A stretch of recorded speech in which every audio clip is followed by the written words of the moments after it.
ಕೊಡಗು ಧ್ವನಿ digital media, ಇದು ಕೊಡಗಿನ ನಂಬರ್ 1 ಯೂಟ್ಯೂಬ್ ಚಾನಲ್. ವೀಕ್ಷಕರೇ, ನಮ್ಮ ಜೊತೆಗಿದ್ದಾರೆ ಇವತ್ತು ಕರುಣ್ ಕಾಳೆಯನವರು. ವಿರಾಜಪೇಟೆ ಕ್ಷೇತ್ರದಲ್ಲಿ ಜಿಲ್ಲಾ ಪಂಚಾಯತ್ನಲ್ಲಿ ಪ್ರಮುಖವಾಗಿ ಸದಸ್ಯರಾಗಿ ಅಪಾರ ಸಂಖ್ಯೆಯ ಕಾರ್ಯಕರ್ತರನ್ನು ಜೊತೆಗೆ ಪಕ್ಷದ ಹಿರಿಯ ನಾಯಕರನ್ನು ಹೊಂದಿದ್ದಾರೆ. ಇವತ್ತು ನಮ್ಮ ಜೊತೆಗೆ ಒಂದು ವಿಶೇಷ ಕಾರ್ಯಕ್ರಮದಲ್ಲಿ ಪಾಲ್ಗೊಂಡಿದ್ದಾರೆ. ಸರ್, ಕೊಡಗು ಧ್ವನಿ ಮೂಲಕ ಸ್ವಾಗತ ಮಾಡ್ತೀವಿ. ಕರುಣ್ ಸರ್, ಈಗ ತಾವು ಆ ಜಿಲ್ಲಾ ಪಂಚಾಯತ್ ಸಂದರ್ಭದಲ್ಲಿ ಓಡಾಡಿರ್ತಕ್ಕಂಥದ್ದು, ಹಿರಿಯ ನಾಯಕರ ಜೊತೆ ಒಡನಾಟಗಳು, ತದನಂತರದಲ್ಲಿ ಈಗ ಬ್ಲಾಕ್ ಪ್ರೆಸಿಡೆಂಟ್ನ ಒಂದು ವಿರಾಜಪೇಟೆಗೆ ಒಂದು ಅವಕಾಶಗಳು ಎಲ್ಲವೂ ಕೂಡ ಚರ್ಚೆ ಆಗ್ತಿದೆ. ತಾವು ಮುಖ್ಯವಾಗಿ ಈ ಒಂದು ಸ್ಥಾನಕ್ಕೆ ನನಗೂ ಒಂದು ಅವಕಾಶ ಕೊಡಿ ಅಂತೇಳಿ ಹೈಕಮಾಂಡ್ನ ಕೇಳ್ತಾ ಇದ್ದೀರಿ. ಸರ್, ಒಂದಷ್ಟು ವಿಚಾರ ಹೇಳ್ಬೋದಾ ಅಂತ ಸರ್?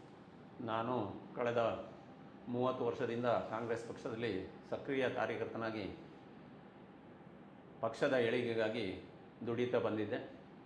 ತದನಂತರ ನನಗೆ 2005-2010ರಲ್ಲಿ ಕೊಡಗು ಕಾಂಗ್ರೆಸ್ ಪಕ್ಷದ ವತಿಯಿಂದ, ಜಿಲ್ಲಾ ಕಾಂಗ್ರೆಸ್ಸಿನ ವತಿಯಿಂದ ನನಗೆ ಜಿಲ್ಲಾ ಪಂಚಾಯತಿಗೆ ಅಭ್ಯರ್ಥಿಯಾಗಿ ನಿಲ್ಲಕ್ಕೆ ಅವಕಾಶ ಕೊಟ್ಟರು. ಆ ಚುನಾವಣೆಯಲ್ಲಿ ನಾನು ಗೆದ್ದು 2005ರಿಂದ 2010ರವರೆಗೆ ಜಿಲ್ಲಾ ಪಂಚಾಯತ್ ಸದಸ್ಯನಾಗಿ ಸೇವೆ ಸಲ್ಲಿಸಿರುತ್ತೇನೆ.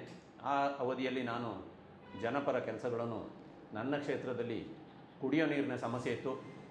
ಮನೆಗೆ ಪ್ರತಿಯೊಬ್ಬರ ಕಾಲೋನಿಗಳಿಗೂ ಮತ್ತು ಮನೆಗಳಿಗೂ ಕೂಡ ನಾನು ಬಾವಿಯನ್ನು ತೆಗೆಸಿಕೊಟ್ಟು ಹಲವಾರು ಜನರಿಗೆ ಕುಡಿಯೋ ನೀರಿನ ಏನು ತೊಂದರೆ ಇತ್ತು ಅದನ್ನು ನೀಗಿಸುವಂಥ ಕೆಲಸ ಮಾಡಿದ್ದೇನೆ. ಅದೂ ಅಲ್ಲದೆ ಹಲವಾರು ಜನಪರ ಕೆಲಸಗಳನ್ನು ಮಾಡಿ ಕಾರ್ಯಕರ್ತರನ್ನು ಒಗ್ಗೂಡಿಸಿಕೊಂಡು ಪಕ್ಷದ ಏಳಿಗೆಗೆ ಕೆಲಸ ಮಾಡಿರ್ತೇನೆ. ತದನಂತರ 2010ರ ಮೇಲೆ 10-15ರಲ್ಲಿ ನನಗೆ ಪುನಃ ಕಾಂಗ್ರೆಸ್ ಪಕ್ಷದಿಂದ ನಿಷ್ಠಾವಂತ ಕಾರ್ಯಕರ್ತ ಅಂಥೇಳಿ ನನ್ನ ಮಡದಿಗೆ ವೈಫಿಗೆ ಟಿಕೆಟನ್ನು ಕೊಟ್ಟರು. ಆ ಚುನಾವಣೆಯಲ್ಲಿ ಕೂಡ ನಾನು ಸ್ವಲ್ಪ ಅಲ್ಪ ಮತದಿಂದ ಪರಾಜಯಗೊಂಡಳು. ತದನಂತರ ನಾನು 2015-20ರಲ್ಲಿ ಪುನಃ ನನಗೆ ಕಾಂಗ್ರೆಸ್ ಪಕ್ಷದ KPCC ಅಧ್ಯಕ್ಷರಾದಂಥ ದಿನೇಶ್ ಗುಂಡೂರಾವ್ರವರು ನನ್ನನ್ನು ಕರೆಸ್ಕೊಂಡು, ನೀವು ಪುನಃ ಜಿಲ್ಲಾ ಪಂಚಾಯತ್ ಕ್ಷೇತ್ರ, ನಿಮ್ಮ ಕದ್ನೂರು ಕ್ಷೇತ್ರದಲ್ಲಿ ನೀವು ನಿಲ್ಲಬೇಕು, ಜನ ಬೆಂಬಲ ಇದೆ ನಿಮಗೆ, ಆದ್ದರಿಂದ ನೀವು ನಿಂತು ಗೆದ್ದು ಪಕ್ಷದ ಹಿತದೃಷ್ಟಿಯಿಂದ ನೀವು ಸ್ವಲ್ಪ ಜನಪರ ಕೆಲಸಗಳನ್ನು ಮಾಡಬೇಕು ಅಂತ ಟಿಕೆಟ್ ಕೊಟ್ಟರು. ಆ ಚುನಾವಣೆಯಲ್ಲೂ ನಾನು ಕೂಡ ಸ್ವಲ್ಪ ಅಲ್ಪ ಮತದಿಂದ ಪರಾಭವಗೊಂಡೆ. ಆದರೂ ಕೂಡ ನಾನು ನಗರ ಕಾಂಗ್ರೆಸ್ ಅಧ್ಯಕ್ಷನಾಗಿ ವಿರಾಜಪೇಟೆಯಲ್ಲಿ ಕಾರ್ಯಕರ್ತನ ಒಗ್ಗೂಡಿಸಿಕೊಂಡು ಒಳ್ಳೆಯ ಕಾಂಗ್ರೆಸ್ ಪಕ್ಷಕ್ಕೆ ಒಳ್ಳೆಯ ಒಂದು ಬೆಳವಣಿಗೆಯನ್ನು ಮಾಡಿಕೊಟ್ಟಿದ್ದೇನೆ. ಎಲ್ಲ ಕಾರ್ಯಕರ್ತರು ಸೇರಿ ನಾವು ಹಲವಾರು ಚುನಾವಣೆಗಳಲ್ಲಿ ಭಾಗವಹಿಸ್ತಾ ಇದ್ದು, ಗೋಣಿಕೊಪ್ಪ ಪಟ್ಟಣ ಪಂಚಾಯಿತಿಗೆ ಕೂಡ ನಾನು ಕಾರ್ಯಕರ್ತನ ಸೇರಿಸ್ಕೊಂಡು, ನಮ್ಮ ಇಲ್ಲಿನ ಕಾರ್ಯಕರ್ತನ ಸೇರಿಸ್ಕೊಂಡು ಗೋಣಿಕೊಪ್ಪಕ್ಕೆ ಹೋಗಿ 2-3 ದಿವಸ ಆ ಪಟ್ಟಣ ಪಂಚಾಯತ್ ಚುನಾವಣೆಯಲ್ಲಿ ಪ್ರಚಾರ ಕಾರ್ಯದಲ್ಲಿ ತೊಡಗಿಸ್ಕೊಂಡೆ. ತದನಂತರ ಮಡಿಕೇರಿ ನಗರಸಭೆಯ ಚುನಾವಣೆಯಲ್ಲೂ ಕೂಡ ನಾನು ನಮ್ಮ ಇಲ್ಲಿನ ಕಾರ್ಯಕರ್ತನ ಕರ್ಕೊಂಡೋಗಿ ಅಲ್ಲಿ ಕೂಡ ನಗರಸಭೆಯ ಚುನಾವಣೆಯಲ್ಲಿ ಪ್ರಚಾರ ಕಾರ್ಯದಲ್ಲಿ ಹಗಲು ರಾತ್ರಿ ಕೆಲಸ ಮಾಡಿದ್ದೇನೆ. ನಾನು ಈಗ ಬ್ಲಾಕ್ ಕಾಂಗ್ರೆಸ್ ಅಧ್ಯಕ್ಷನ ಪದವಿಗೆ ನಾನು ಕೇಳ್ತಾ ಇದ್ದೀನಿ. ನಾನೊಬ್ಬ ನಿಷ್ಠೆಯಿಂದ 30 ವರ್ಷದಿಂದ ಪಕ್ಷದಲ್ಲಿ ದುಡಿದಿದ್ದೇನೆ. ನಿಷ್ಠಾವಂತ ಕಾರ್ಯಕರ್ತನಾಗಿ ಯಾವುದೇ ಹಣದ ಆಸೆಗೆ ಆಮಿಷಗಳಿಗೆ ಯಾರನ್ನೂ ಕೈ ಚಾಚದೆ ನನ್ನ ಸ್ವಂತ ಖರ್ಚಿನಿಂದ ಕೆಲಸ ಮಾಡಿರ್ತೇನೆ. ಅದು ಅಲ್ಲದೆ ನಾನು ಈಗ ಬರುವಂಥ ಬ್ಲಾಕ್ ಕಾಂಗ್ರೆಸ್ ಅಧ್ಯಕ್ಷ ಸ್ಥಾನ ಕೊಟ್ಟಂಥ ಪಕ್ಷದಲ್ಲಿ ಜಿಲ್ಲಾ ನಾಯಕರನ್ನ ನನ್ನ ಗಣನೆ, ಅವರ ಅಭಿಪ್ರಾಯದಂತೆ, ಅವರ ಗೈಡೆನ್ಸ್ನಂತೆ, ನಾನು ಶಾಸಕರ ಕೂಡಿ ಅಭಿಪ್ರಾಯದಂತೆ ಪಕ್ಷವನ್ನು ಬೆಳೆಸಬೇಕಾಗ್ತದೆ. ಪಕ್ಷವು ಕಾಂಗ್ರೆಸ್ ಪಕ್ಷ ವಿಲೇಜ್ಗಳಲ್ಲಿ, ಝೋನಲ್ ಮಟ್ಟದಲ್ಲಿ ತುಂಬ ಕುಂಠಿತವಾಗಿದೆ.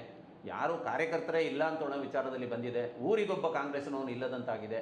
ಮುಂದಿನ ಚುನಾವಣೆ ಜಿಲ್ಲಾ ಪಂಚಾಯತ್ ಚುನಾವಣೆ ಬರ್ತಾ ಇದೆ. ಈ ಚುನಾವಣೆಯಲ್ಲಿ ಕೂಡ ತಾಲೂಕು ಪಂಚಾಯತ್, ಜಿಲ್ಲಾ ಪಂಚಾಯತ್ ಚುನಾವಣೆಗಳಲ್ಲಿ ನಾವು ಚುನಾವಣೆಯಲ್ಲಿ ಅಭ್ಯರ್ಥಿಗಳನ್ನು ಗೆಲ್ಲಿಸೋದು ತುಂಬ ಕಷ್ಟ ಆಗ್ತದೆ. ಪಕ್ಷನ ಬೆಳೆಸಬೇಕು. ಪಕ್ಷ ಬೆಳೆಸಿಲ್ಲ, ಯಾರೋ ಪಕ್ಷಕ್ಕಾಗಿ ಕೆಲಸನ ಇರುವಂಥ ನಾಯಕರುಗಳು ಪಕ್ಷಕ್ಕಾಗಿ ಅಷ್ಟೇನು ಕೆಲಸಗಳನ್ನು ಮಾಡ್ತಾ ಇಲ್ಲ. ಅವರವರ ಅಭಿಪ್ರಾಯ ಪ್ರಕಾರ ನಡ್ಕೊಂಡು ಹೋಗ್ತಾ ಇದ್ದಾರೆ. ಅದು ತಪ್ಪು. ಪಕ್ಷಕ್ಕಾಗಿ ದುಡಿಬೇಕು, ಪಕ್ಷನ ಬೆಳೆಸಬೇಕು.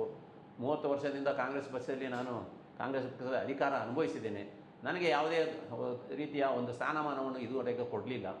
ನಾನು ಅದಕ್ಕಾಗಿ ಈ ಸತಿ ಬ್ಲಾಕ್ ಕಾಂಗ್ರೆಸ್ ಅಧ್ಯಕ್ಷರನ್ನು ಕೊಡಿ, ನಾನು ಪಕ್ಷಕ್ಕಾಗಿ, ಪಕ್ಷದ ಏಳಿಗೆಗಾಗಿ ದುಡಿತೇನೆ ಅಂತ ಹೇಳುವಂಥ ದೃಢ ನಿರ್ಧಾರದಿಂದ ನಾನು DCC ಅಧ್ಯಕ್ಷರಿಗೆ, ಜಿಲ್ಲಾ ಮಟ್ಟದ ಕಾಂಗ್ರೆಸ್ನ ಅಧ್ಯಕ್ಷರಿಗೆ ನಾನು ಅರ್ಜಿಯನ್ನು ಕೊಟ್ಟಿದ್ದೇನೆ. ನಾಯಕರುಗಳು, ಜಿಲ್ಲಾ ಮಟ್ಟದ ನಾಯಕರುಗಳು ಯಾವ ತೀರ್ಮಾನ ತಗೊಳ್ತಾರೆ ಅದಕ್ಕೆ ನಾನು ಬದ್ಧನಾಗಿದ್ದರೆ ಕೊಟ್ಟಂಥ ಪಕ್ಷದಲ್ಲಿ ನಾನು ನಿಷ್ಠಾವಂತನಾಗಿ ಕಾಂಗ್ರೆಸ್ ಪಕ್ಷನ ಬೆಳೆಸುವಂಥ ಸರ್ವ ಪ್ರಯತ್ನವನ್ನು ಮಾಡ್ತೇನೆ ಅಂತ ಹೇಳುವಂಥ ಭರವಸೆಯನ್ನು ಕೊಡ್ತಾ ಇದ್ದೀನಿ. ಸರ್, ತಾವೀಗ ಹಿರಿಯ ನಾಯಕರಾಗಿ ಈ ಕ್ಷೇತ್ರ ಶಾಸಕರು ಬಂದ ನಂತರ ಪಕ್ಷ ಡೆವಲಪ್ಮೆಂಟ್ ಹಾಗೂ ಅಭಿವೃದ್ಧಿ ಕಾರ್ಯಗಳ ಬಗ್ಗೆ ಒಂದಷ್ಟು ಹೇಳ್ಬೋದು? ಪಕ್ಷದ ಹಿತದೃಷ್ಟಿಯಿಂದ ಶಾಸಕರು ತುಂಬ ಹಲವಾರು ಪ್ರಯತ್ನಗಳನ್ನು ಪಡ್ತಾ ಇದ್ದಾರೆ. ಅಭಿವೃದ್ಧಿ ಕೆಲಸದಲ್ಲಿ ಮುಂಚೂಣಿಯಲ್ಲಿ ನಡೆಸ್ತಾ ಇದ್ದಾರೆ.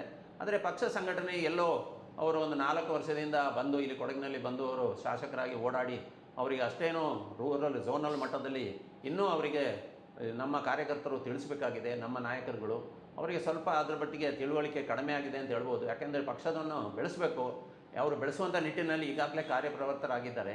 ಅವರು ಪಕ್ಷವನ್ನು ಬೆಳೆಸ್ತಾರೆ ಅಂತ ನನಗೆ ಭರವಸೆ ಇದೆ. ಅದಕ್ಕಾಗಿ ಈಗ ಬದಲಾವಣೆಯನ್ನು ತರಲಿಕ್ಕೆ ಹೊರಟಿದ್ದಾರೆ ಅವರು.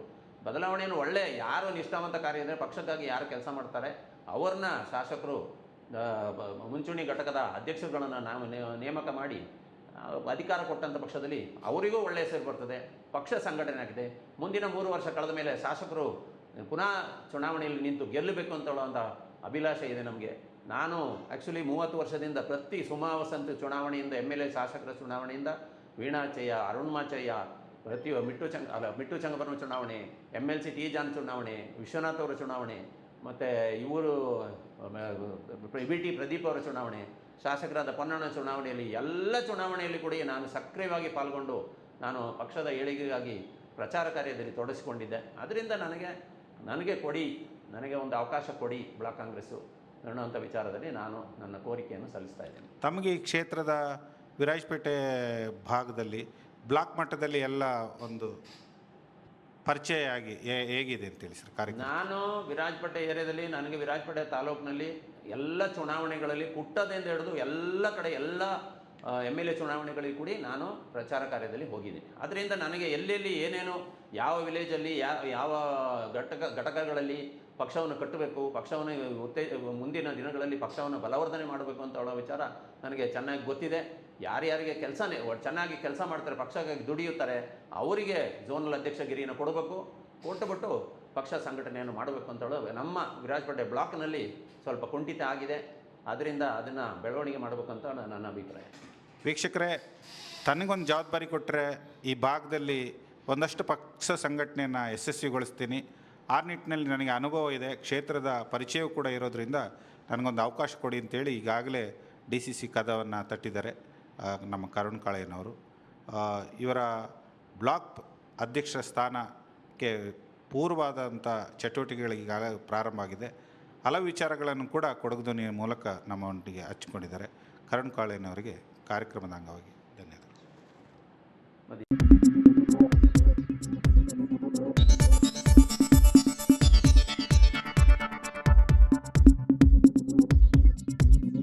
ನಾನು ನಿಮ್ಮ ಜಗದೀಶ್, ಕೊಡಗು ಧ್ವನಿ ಡಿಜಿಟಲ್ ಮೀಡಿಯಾದಿಂದ.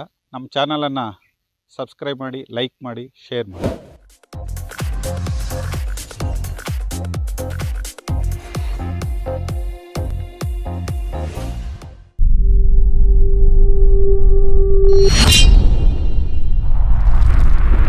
ಕೊಡಗು ಧ್ವನಿ ಡಿಜಿಟಲ್ ಮೀಡಿಯಾ ಇದು ಕೊಡಗಿನ ನಂಬರ್ 1 ಯೂಟ್ಯೂಬ್ ಚಾನಲ್.